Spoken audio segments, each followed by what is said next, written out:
এই যে divorce papers, এবার বিহান আর আমার এক হওয়াটা তুই আর আটকাতে পারবি না কম্পাস।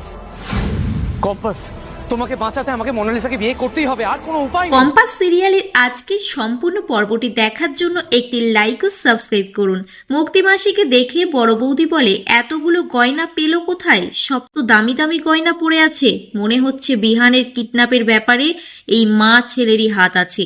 রশ্মিকার কাছে সেনাপতি এসে পটাতে চায় রশ্মিকাকে, কিন্তু রশ্মিকা কোনোভাবেই সেনাপতিকে পাত্তা দেয় না।